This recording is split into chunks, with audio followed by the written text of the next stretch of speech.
যখন হিয়ারিং হবে তখন তারা ভিডিও থাকতে হবে স্যার। এটা মনে বলি না, যখন ভোট হচ্ছে তখন স্যার বিএলও2 ভিডিও থাকতে পারছে, তার অধিকার আছে। যখন হিয়ারিং হবে তখন স্যার বিএলও2 থাকতে পারছে না। বিজেপি দালালি চলছে না, বলে ঠিক আছে। আমি বলছি স্যার এটাকে আপনি দেখুন, যখন স্যার আমার বিএলও2 অ্যাপয়েন্টমেন্ট পাচ্ছে ভোট দেওয়া, আমি আমার কাজটা করে ছাড়বো, আমি আমার কাজটা করে এখান থেকে যাবো। স্যার আপনি আপনার নিরাপত্তার অভাব করছেন কোনো পাইলট কার নেই? একজন আইএএস অফিসারকে কি নিরাপত্তা লাগবে? আমি তো ইন্ডিয়ান অ্যাডমিনিস্ট্রেটিভ সার্ভিস অফিসার, আমাকে তো ইলেকশন কমিশন পাঠাচ্ছে, আমি আমার কাজটা করতে এসেছি, আমি আমার কাজটা করে ছাড়বো। এটা তো প্রশাসন আছে, ওনারা দেখে নেবে। এটা কি কোনো রাজনৈতিক দল বাধা দেওয়ার চেষ্টা করছে? আমি জানি না, এটা ওনারা।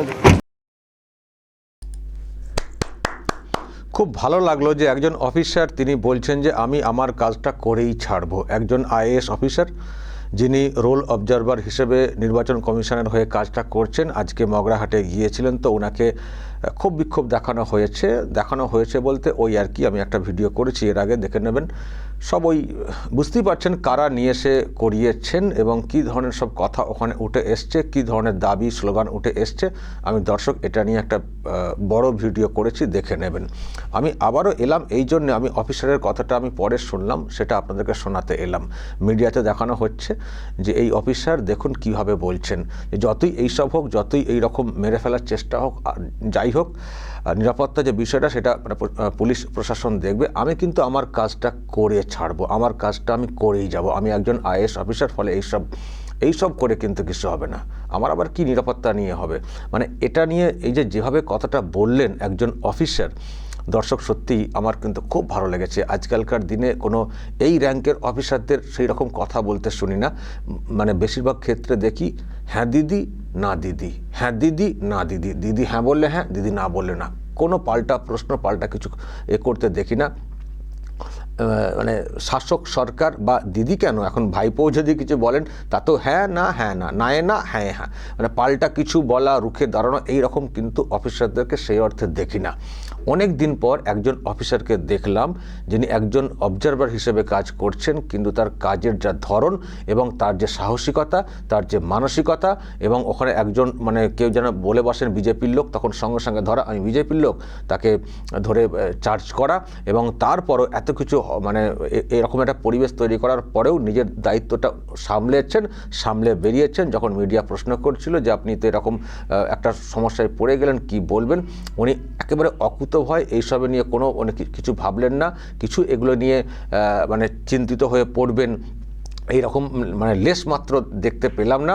উনি বলছেন একেবারে জোর কণ্ঠে যে আমি যে কাজটা করতে এসছি, একজন আইএএস অফিসার, আমি কিন্তু এই কাজটা করেই যাব। আমি সেই জন্যই হাততালি দিলাম যে অনেক দিন পরে একজন অফিসারকে দেখলাম যার বুকের পাটা আছে, সাহস আছে, এবং তিনি তার মতো করে কাজটা করার চেষ্টা করছেন। তিনি কে? তার নাম হচ্ছে সি মুরগান, একজন আইএএস অফিসার, আপনারা তো শুনলেনই। তো কোথায় ছিলেন না, উনি টি বোর্ডের চেয়ারম্যান, এবং নির্বাচন কমিশন ওনাকে অবজারভার হিসেবে নিয়োগ করেছে। আসলে দর্শক আমি একটু বলে দিই, আপনাদের হয়তো কৌতূহল থাকবে যে কে এই অফিসার যিনি শাসকের কথা মতো চলেন না, নিজের মতো করে চলেন, বা কমিশন যে নির্দেশ দিচ্ছে সেই মতো করে চলছেন। এরা কারা? এদেরকে কারা এনেছেন? দেখুন, এনেছেন বলতে কমিশন পরে এনেছে। তো অ্যাকচুয়ালি ইনি বেঙ্গল ক্যাডারের আইএএস অফিসার, সরকারের বিভিন্ন দপ্তরে ছিলেন। যেমন উনি ট্রান্সপোর্ট ডিপার্টমেন্টে ছিলেন, যেমন উনি এতে ছিলেন WBIIDC-তে ছিলেন, ইন্ডাস্ট্রিয়াল ইনফ্রাস্ট্রাকচার ডেভেলপমেন্ট কর্পোরেশন, তো এতে ছিলেন। এইরকম খুব যে ভালো কিছু পদ পেয়েছেন এই সরকারের আমলে সেটা কিন্তু না, বলতে পারেন সাইড লাইনে থাকা একজন অফিসার, দক্ষ অফিসার, এফিশিয়েন্ট, খুবই ভালো মানুষ। সমস্যা একটাই, তুলতে পারেন না। এটা তুলতে পারেন না, এটাই হচ্ছে সমস্যা। যেহেতু তুলতে পারেন না, যেহেতু পাঠাতে পারেন না ঠিক জায়গায় ঠিকভাবে কমিশন, ওই জন্যই অনেকে বলে থাকেন ঠিক পদও পাননি, ওই জন্য অনেকে বলে থাকেন ঠিক পদ পাননি। এটা কথিত আছে আর কি, আমি তো আর কথা বলিনি ডিরেক্টলি, মানে কথিত আছে, মানে এইসব মহলে তো সব আছে না, আমাদেরও তো যোগাযোগ আছে। তো আমরা ওখান থেকে শুনেছি খুব দক্ষ একজন অফিসার, সৎ অফিসার, ভালো অফিসার, খুব দাপুটে মানে কাজটা করার ক্ষেত্রে নিয়ম মেনে, গাইডলাইন মেনে, সেদিক দিয়ে খুব ভালো। সমস্যা একটাই ওনার, সেটা হচ্ছে এতে খুব দুর্বল, এই তোলাতে মানে এগুলো তুলতে খুব দুর্বল। সেই জন্যে উনি ঠিক পদ পাননি। আর বুঝতেই পারছেন এখানে কি সরকার চলছে। যদি মানে তোলাবাজির বিষয়টা ঠিকঠাক না হয় তাহলে খুব মুশকিল পদ পাওয়া। সেই জন্য উনি নাকি সেইভাবে পদ পাননি, সাইড লাইনে উনি ছিলেন। তো এখন কমিশনও সেই মতো করে দেখেছে উপরের কর্তারা যে কাদেরকে দিলে ঠিকঠাক কাজটা হবে। শাসকের পক্ষেও কাজ হবে না, অন্য দিকেরও কাজ হবে না, নিরপেক্ষ কাজ করবেন। শাসকের অঙ্গুলি হেলনে বা এখানে শাসকের যে প্রভাব, সেই প্রভাবে প্রভাবিত হয়ে কাজ করবেন না, এমন মানুষ কারা রয়েছেন তাদেরকেই বেছে বেছে অবজারভার হিসেবে নিয়োগ করা হয়েছে। এখন যেটা এখানকার শাসকের কাছে একটা বিরাট একটা চিন্তার কারণ হয়ে দাঁড়িয়েছে, মাথা ব্যথার কারণ। এত রোল অবজারভার, এত মাইক্রো অবজারভার কেন? শুনছেন আপনারা, এই নিয়ে অনেক চর্চা হচ্ছে, অনেক বক্তব্য রাখা হচ্ছে। কেন স্পেশাল অবজারভার, কেন অন্য রাজ্যে যেখানে এসআইআর হচ্ছে সেখানে কেন নিয়োগ হচ্ছে না? আমি এর ব্যাখ্যা দিয়েছি। ওই সব রাজ্যে নিয়োগ করা তো কোনো প্রয়োজনই নেই, কারণ ওখানে এসআইআরটা ঠিকঠাক হচ্ছে বলেই বাংলার থেকে কম ভোটার কিন্তু বেশি ভোটারের নাম বাদ চলে গেছে। তার মানে এসআইআর ওখানে ঠিকঠাক হচ্ছে, ওখানকার সরকারি যে মেশিনারি তারা ঠিকমতো করে হেল্প করছে এসআইআর করার ক্ষেত্রে।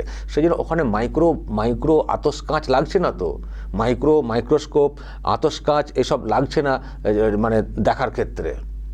হ্যাঁ, তো ওখানে মানে খালি চোখেতেই হয়ে যাচ্ছে বাছাই। আর এখানে তো খালি চোখে হচ্ছে না, এখানে মাইক্রোস্কোপ লাগছে, মানে মাইক্রো অবজারভার লাগছে, তারপরে আতসকাঁচ লাগছে, কত কি লাগছে। সেই জন্যই তো এখানে এই সব নিয়োগ করা হয়েছে। যদি এখানকার সরকার যদি এসআইআর প্রক্রিয়াকে সুস্থভাবে করার জন্য ফুল সাপোর্ট প্রথম থেকে দিত, এখানেও এইসব রোল অবজারভার, স্পেশাল অবজারভার কিছুই লাগতো না, মাইক্রো অবজারভার কিছুই লাগতো না, এটা আমরা নিশ্চিত করে বলতে পারি। সুতরাং এর উত্তর আপনাদের কাছে আছে যারা এই প্রশ্ন তুলছেন, কেন এখানে এত মাইক্রো অবজারভার, এত বিশেষ পর্যবেক্ষক কেন? এর উত্তর আপনাদের কাছেই আছে। কখন লাগে এগুলো? সিম্পলি হিসেব করুন না, মানে ভাবুন না যে কখন লাগে এগুলো। মাইক্রো অবজারভার, স্পেশাল অবজারভার কখন লাগে? যখনই গণ্ডগোলের সম্ভাবনা থাকে। এখানে প্রচুর গণ্ডগোল, এত কম সংখ্যক ভোটার তালিকা মানে খসড়া তালিকা থেকে বাদ গেছে, ফলে এখানে স্পেশালভাবে দেখতে হবে।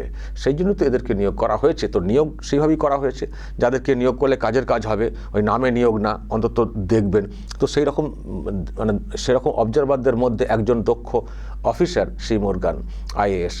তো এখন উনি ওনার মতো করে কাজ করছেন, কিন্তু ওনাকে ঘিরে এইসব চলছে, আক্রমণ করা, মানে ওনাকে মানে ভয় দেখানো ইত্যাদি। কিন্তু আবারও বলছি, অকুত ভয় এই অফিসার, উনি কিন্তু ভয় পাননি, নিজের কাজটা করেছেন। কাজটা ওখানে নানানভাবে সমস্যা তৈরি করার চেষ্টা হচ্ছিল, সেগুলোকে করতে পেরেছেন।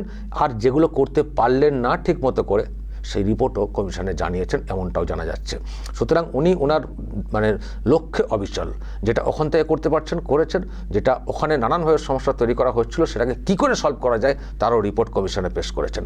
আর এটা খবর যেটা পাচ্ছি আমরা, যেভাবে ওনাকে আক্রমণ করার চেষ্টা হয়েছে আজকে, উনি হয়তো ততটা মানে ব্যাপারটা নিয়ে উনি হয়তো ততটা মানে উদ্বিগ্ন নন, উনি খুব লড়াকু, যেটা পরিষ্কার বুঝতে পারছি। কিন্তু কমিশন নাকি রিপোর্ট নিয়েছে যে হামলা ঘটেছে, কে ঘটিয়েছে, কারা ঘটিয়েছে, কার নেতৃত্ব হয়েছে, কিভাবে হলো, এই বিষয়ে কমিশন নাকি একটা ব্যবস্থা নেওয়ার কথা ভাবছে। এমনটাই দর্শক সূত্রের খবর যেটা আমরা পেয়েছি, যেভাবে এসআইআরের হিয়ারিংকে সমস্যায় ফেলার চেষ্টা হচ্ছিল এবং বিশেষ করে একজন অবজারভারকে যেভাবে আক্রমণ করার চেষ্টা হচ্ছিল, মানে এটা কেন, কি জন্য, কারা করানোর চেষ্টা করেছে, সেই বিষয়ে খতিয়ে দেখার চেষ্টা হচ্ছে এবং ব্যবস্থা হবে, এমনটা নাকি শোনা যাচ্ছে। আর ব্যবস্থা তো নিতে তো হবেই। একজন এই র্যাঙ্কের অফিসার, তিনি যদি এইরকম শিকার হয়ে যান, তো সেখানে যদি কমিশন হাত গুটিয়ে বসে থাকে, আর কবে কমিশন হাত খুলে খেলবে, আর কবে ব্যবস্থা নেবে?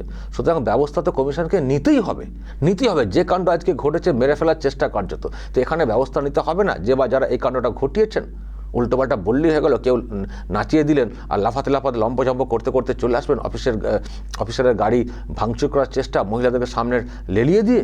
এটা হতে পারে, এটা হতে পারে। এখন ভোট বাকি আছে, কত কি কাজ বাকি আছে কমিশনের, তো এখন থেকে যদি ব্যবস্থা না নেওয়া হয় এখানে ভোট করানো যাবে? আজকে এসআইআরের জাস্ট হিয়ারিং, সেখানে যদি এই রকম উৎপাত করে টিএমসি, তাহলে ভোটটা কী করে করা হবে এখানে? ফলে কমিশনকে কিন্তু এটা দেখতেই হবে। তো শুনছি নাকি রিপোর্ট তারা তলব করেছে, রিপোর্ট নিচ্ছে, একটা নাকি ব্যবস্থা কিছু হবে। আমরা দেখতে চাই সেই ব্যবস্থাপনা, আমরা দেখতে চাই যাদেরকে এখানে নামিয়ে দিয়ে এরকম করার চেষ্টা হয়েছে, মাথায় যাদের অঙ্গুলি হেলানো এসব হচ্ছে, তাদের বিরুদ্ধে ব্যবস্থা দেখতে চাই। আর এই রকম অফিসার আরও যেখানে যা আছেন, যাদেরকে শাসকের পছন্দ হয়নি, সাইড লাইনে ফেলে রেখেছেন, তাদেরকে বেশি করে কাজে লাগাক কমিশন, তাদেরকে বেশি করে কাজে লাগাক কমিশন, তবেই যদি কিছুটা ভালো আমরা এখানে দেখতে পারি। দর্শক বলবেন, সি মুরগান আইএএস অফিসার, তার যে মানে লড়াই বলবো আজকের দিনে, এবং সেখানে যে বক্তব্য উনি রেখেছেন প্রেসের সামনে একেবারে দৃঢ় কণ্ঠে, কি বলবেন আপনারা? যা বলার বলবেন দর্শক কমেন্ট বক্সে, নজর রাখবেন আরামবাগ টিভিতে।